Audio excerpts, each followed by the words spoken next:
Туған ел, ата-баба өсіп өнген, тарихтың тауқыметін көз көрген, жатырсың кен жазылып сарыарқада, айналдым туған жерім құтты мекен.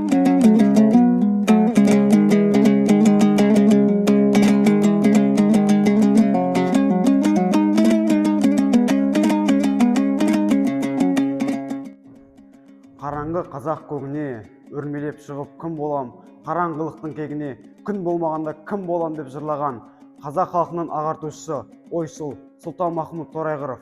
Ақынның арманы қазақ халқын білімге жетелеу еді. Сұлтанмахмұт Торайғыровтың мұражайы, мұнда ақынның өмірі мен шығармашылығына қатысты құнды жәдігерлер сақталған. Қардың қалың болуына байланысты жол жабық болды.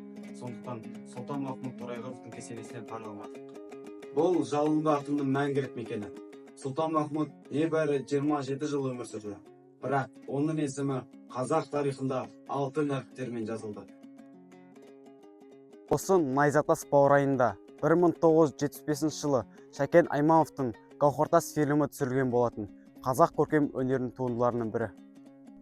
Ал енді Кемпіртасқа келетін болсақ, бір жағынан қарасан жас қызға, ал енді бір жағынан қарасан егде тартқан әйелге, ал енді бір жағынан қарасан кемпірге ұқсайды. Іздегені Ильяс нағаш еді, сол бір шында ойнаған дала шері, Сәкен шынын табиғат сыйғып берген, заманында алмаған бағасы еді. Бұл Сәкен шыны. Қазақтың сұңқар ақыны Сәкен Сейфуллин Омбы лагерінен қашып шығып жасырынған деседі. Торайғыр елінен 60-тан аса киелі орындар мен тарихи ескерткіштер табылды. Соның бірі сақ дәуірінен қалған сақ қорғаны. Біздің ата-бабаларымыз осындай бекіністер алып, жерін жаудан қорғаған. Қара қандағаш әлемде тек екі мемлекетте ғана кездеседі. Канада және Қазақстан. Қазақстан қызыл кітабына енген. Павлодар облысы Баянауыл ауданында Баянауыл ұлттық паркінде 500 гектар жерде өседі.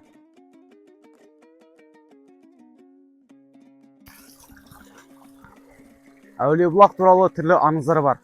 Әулиебұлақ адам денсаулығын және рухани тазалығына септігін тигізеді. Бүгін біз Торайғыр өңіріндегі киелі мекендердің кішкентай ғана бір бөлігін аралап шықтық. Бұл құт тараған елді мекенді бір күнде аралап шығу мүмкін емес. Өткенді білу болашаққа нық қадам басудың кепілі. Біздің міндетіміз осы мұраны келер ұрпаққа жеткізу.